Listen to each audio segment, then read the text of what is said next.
I'm Alan Wardis, and this is Think Radio Presents Think Planet.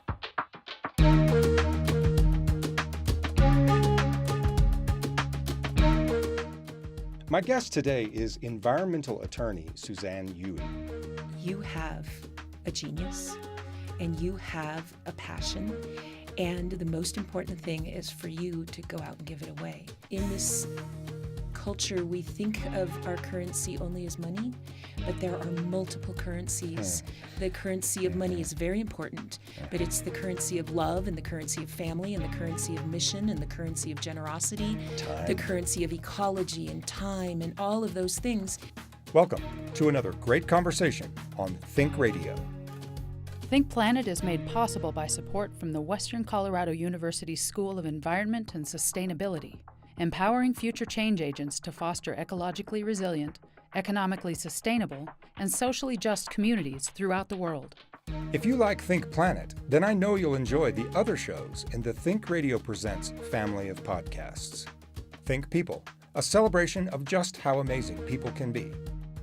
Think Business, a weekly discussion with entrepreneurs, innovators, and disruptors on sustainable business into the 21st century. Subscribe to Think Radio Presents on iTunes, YouTube, or wherever else you get great content. And don't forget to help us spread the word by liking our social media channels and sharing the content we post. We're grateful to have you in the conversation on Think Radio Presents.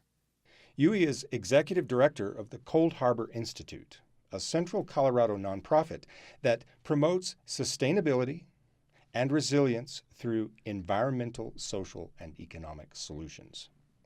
That's quite a mouthful from their website that we'll talk about in a moment.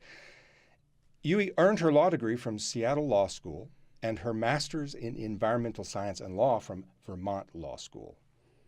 As an attorney, she's no stranger to environmental and land use litigation, but is mostly a passionate believer in bridge building and fostering inclusive communities as a way to tackle important issues. Suzanne, thanks for joining me today. Thank you for having me. I like to start conversations like these by clarifying some definitions, because there are some buzzwords at work here that not everyone is fully familiar with. Or even those that they're familiar with, we all have our own slight variation on the definition of words like sustainability resilience. and resilience. So let's start with this question. Okay. What does the word resilience mean to you? Well, so I really don't like these buzzwords.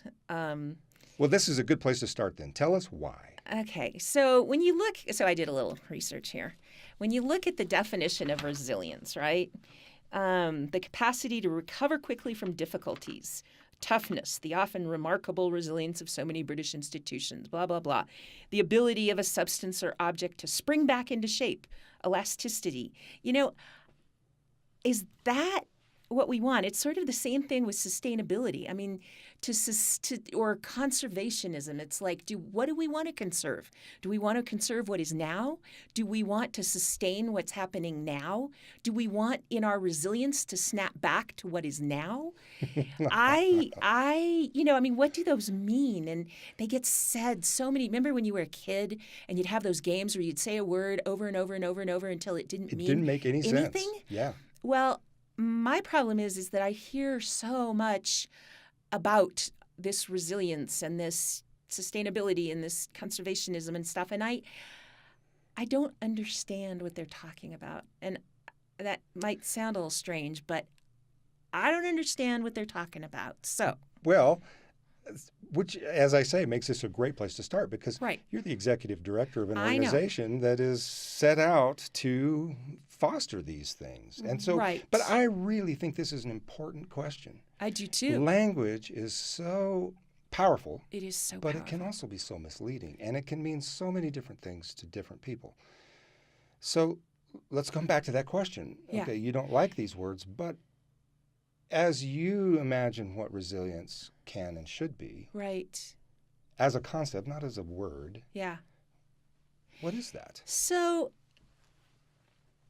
I'm going to go off on a little tangent here to kind of come back and explain where I think resilience fits.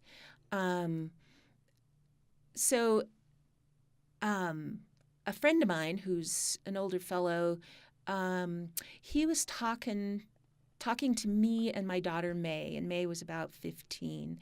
And he said to her, "What's the difference between your generation and my generation, our generation?" And she said, "Well, you guys live on a straight line, right? It's like you know where you've been, and if you just continue that trajectory, that's where you're going to go. And you're planning for that place out on that straight line. But the reality of today is that everything is on an exponential curve, and that what we have been on up until this point is sort of that straight part of the exponential curve, right? The handle of the hockey stick. The handle of the hockey stick. And that we're no longer there. We are already on the hockey hitting part of the hockey stick. And if we're planning our resilience and our sustainability to tie to that straight line, it's not going to work, right? It's just we are planning for something that's never, ever going to happen. But if we really begin to look at what the equation is underlying that exponential curve, right? Because there are many exponential curves. Well, let's talk about those for a second. Yeah. Before you go on, when you say exponential curve, some people may not understand what you mean. Right. What are you referring to there? So an exponential curve, if you take, I like the hockey stick. So if you take a hockey stick and lay it on its backside so that the hitting part is sticking up in the air, right? You've got this flat beginning, which is the handle, and then you've got things changing. When you look at the exponential curve, it is where the tail end of the curve starts going up more and more steeply. And it's the change that we are experiencing in almost every realm of our lives. We are experiencing it financially. We are experiencing it in climate change. We are experiencing it in technology, in spirituality, in population growth. All of those things are changing quickly. And one of the ways that you can, that it's been described is you look at a chessboard, and if you put grains of rice on a chessboard and you put 1 on the first, 2 on the second, double that to 4 on the third, double that to 8 on the fourth, and keep going. By the end, that 64th square has more grains of rice than exist on Earth. That's quite a visual image. Tomorrow there's going to be a doubling, and the next day it's going to be a doubling of the doubling. So how do we begin to look at that? And how do we begin to equate sustainability and resilience to that kind of change? The rate of change is changing as well, is variable. That's an interesting point, because a lot of people will point out about some of these things that you've mentioned, population growth, the trends happening in the climate and ecosystems around the world, and they'll say, well, change is a constant. Change has always been with us. Right? And to an extent, that's true. Biological and geological systems never stand still. Sure. But that misses this point. Is that the rate of change is not constant. Right. The rate is also accelerating. And so how do we handle that, right? How do we look at that? And, there are great things that are changing exponentially, as well as challenging things changing exponentially. Things like what? I think technology. I'm very, of course, I live with an 18-year-old, but I think that technology is really, really exciting. I think that the amount of information that we can get our hands on now is thrilling. I think it can be misused, but I think that information has always been misused. I think the potential for education is amazing. And that is education outside of institutions. That is education that is just simply at our fingertips. If you want to go and adopt a curly-haired tarantula, that's what my kid got me for Christmas, oh my gosh, about which you know nothing, you just get out there and you find out all about it. And we're teaching each other. Right. And what is exciting about that is once you get out into that arena, you're building community. And what I am so excited about is the potential for community creation, generation, regeneration, resilience, all of those catchwords. I think that connections, people connecting to land, connecting to animals, connecting to technology, connecting to all kinds of things, that is what is going to be able to take us to this next level of handling the various exponential curves, understanding that those curves are not even just one line, that they are multiple lines that are dendritically or networkingly connected into tapestries. I'm thinking about this handle portion of the hockey stick. Mm-hmm. And really, depending on what That's you're history. measuring, that's history. Mm-hmm.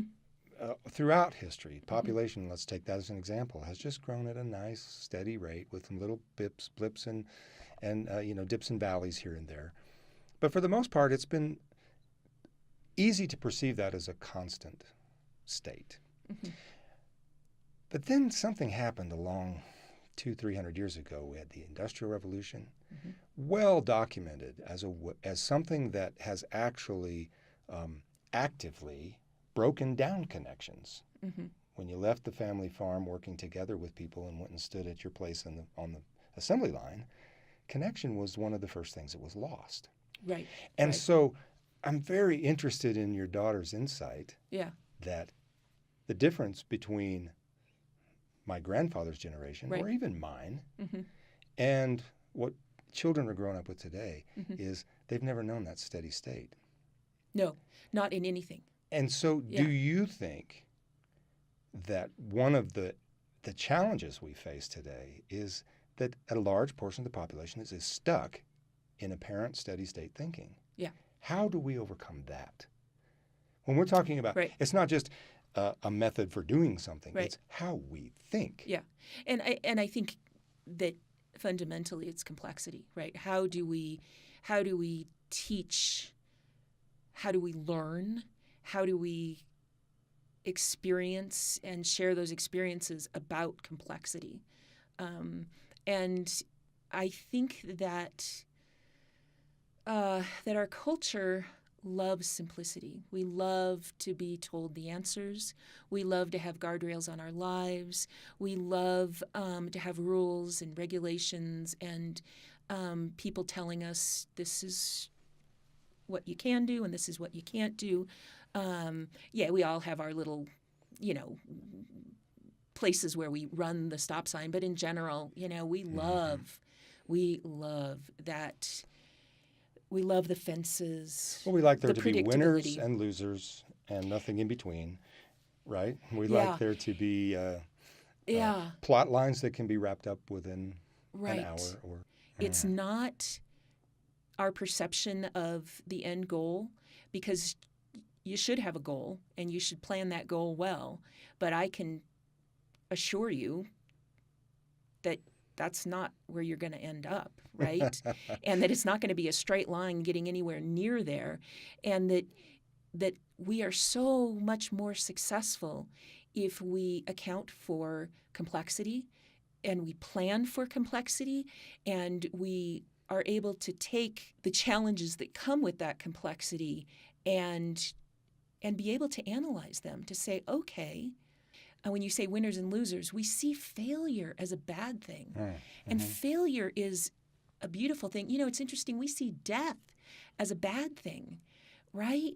But death is so critically important because it's death that creates the place for decay, that creates the place where life is going to start anew, take foot, right? Take hold. And so I think that I always think we need to step back a few circles, right? Concentric circles, and really get a better idea of what is happening. Well, and this is why I framed the question in this way, is we're not just talking about tweaking business as usual.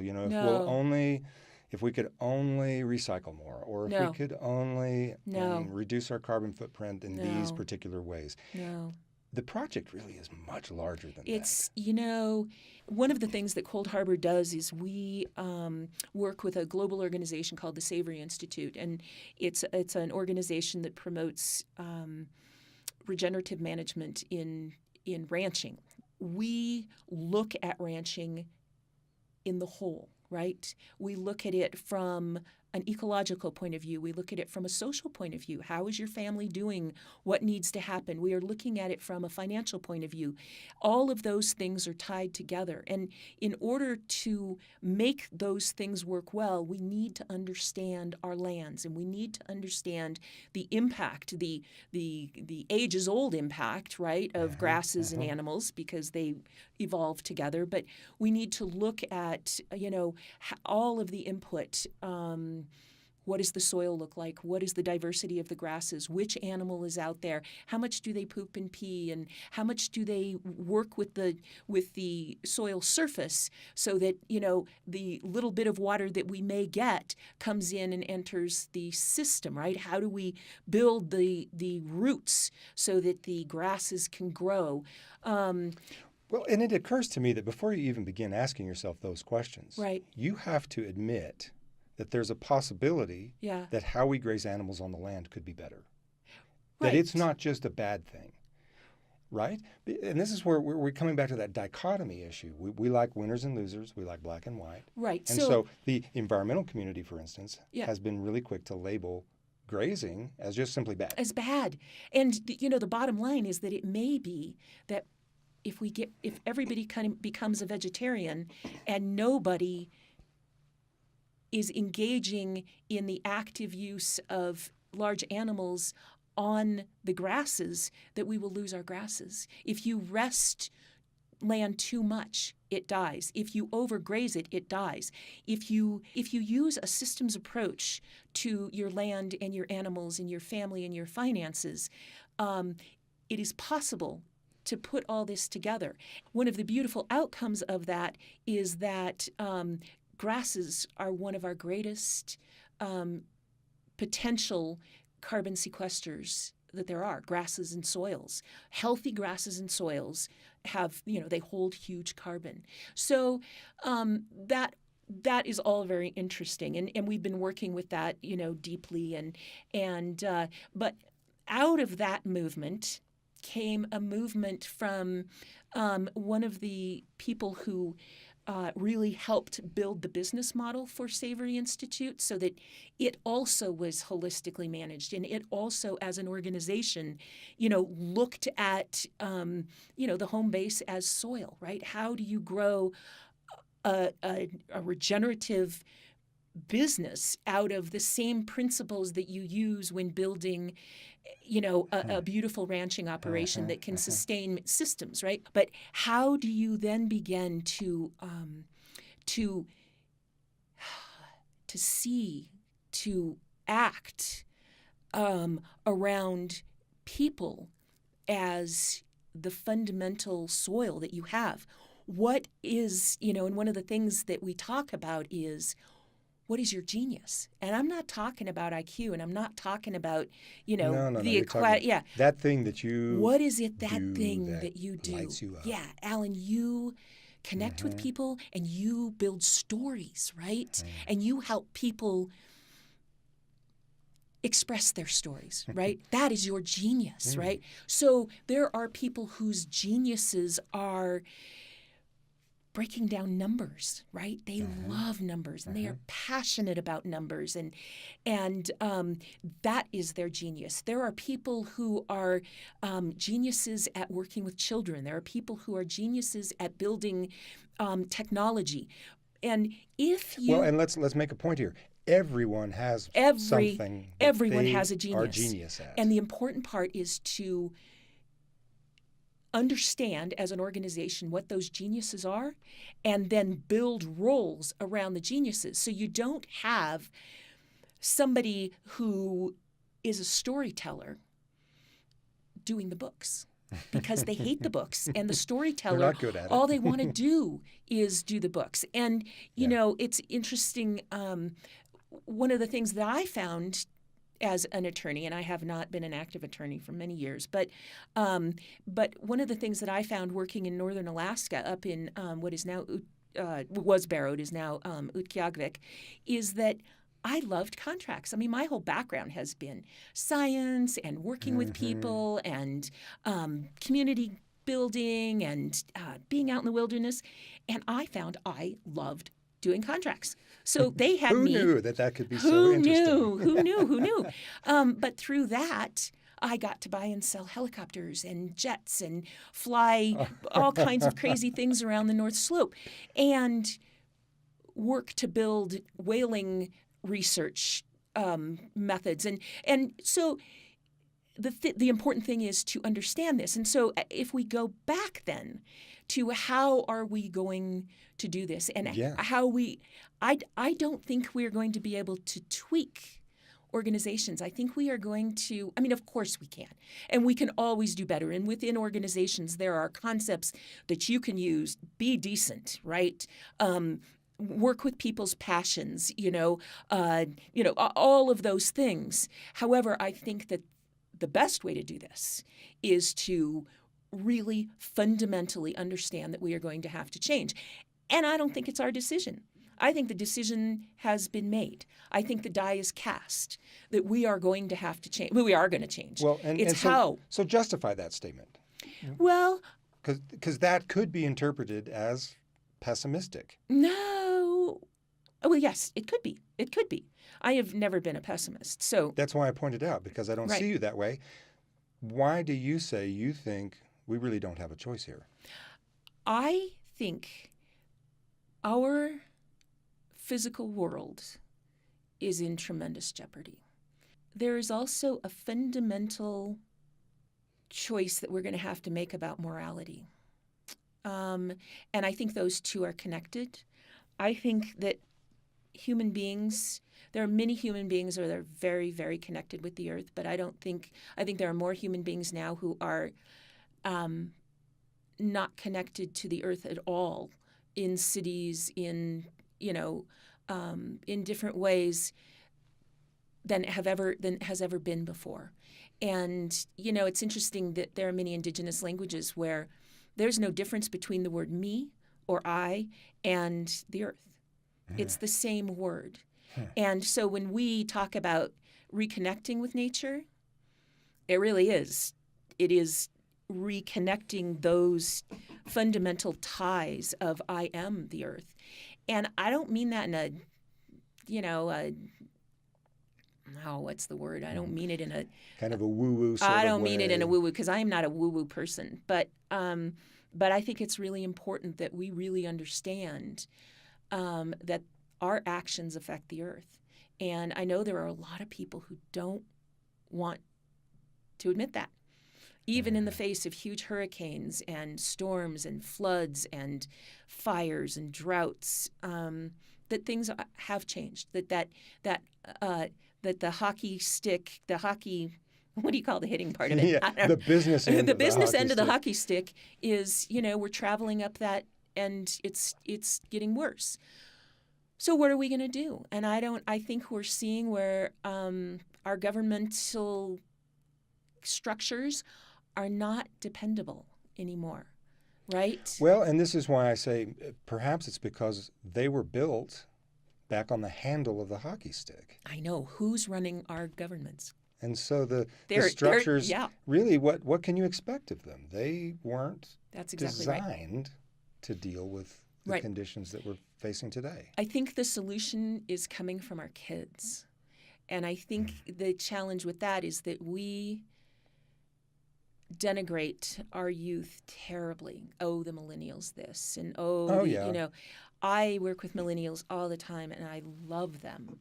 I am so impressed with their willingness to work, with their hearts, with their care of themselves. That's a bad thing.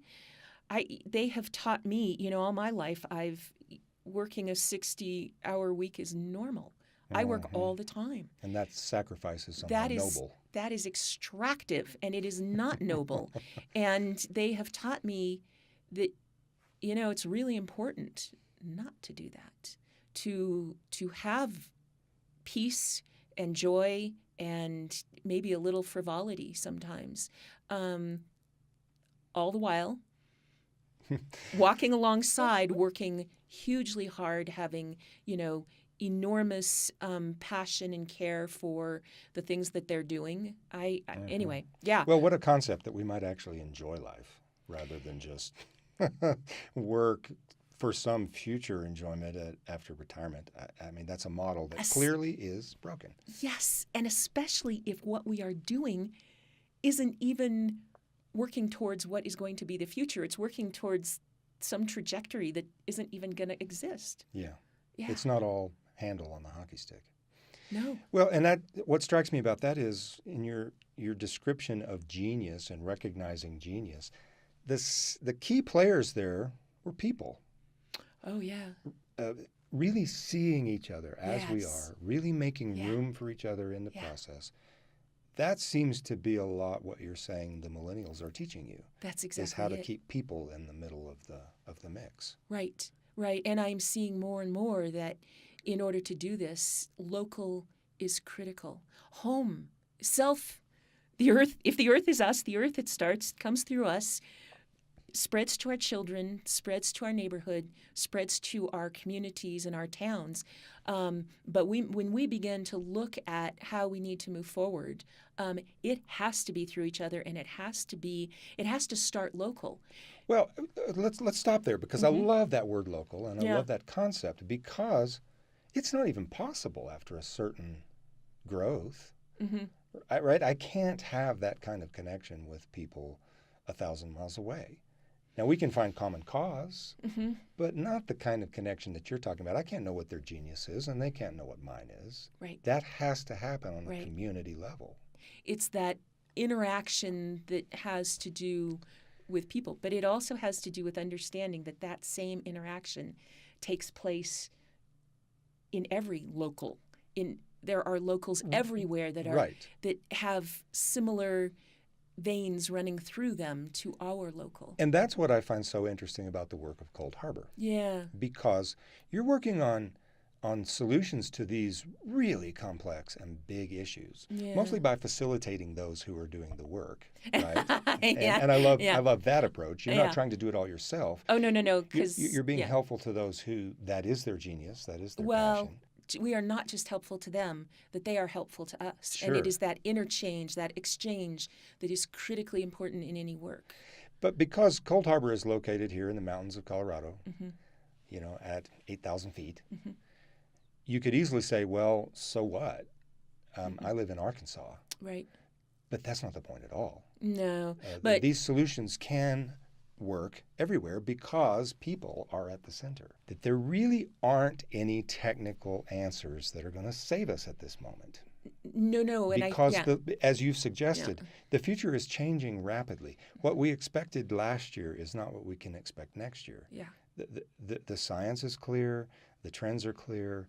The politics are clear. 2016 changed everything. That we can no longer look to the past as a reliable predictor of the future. But what we can look to, and here, correct me if I'm putting words in your mouth, but I don't think so.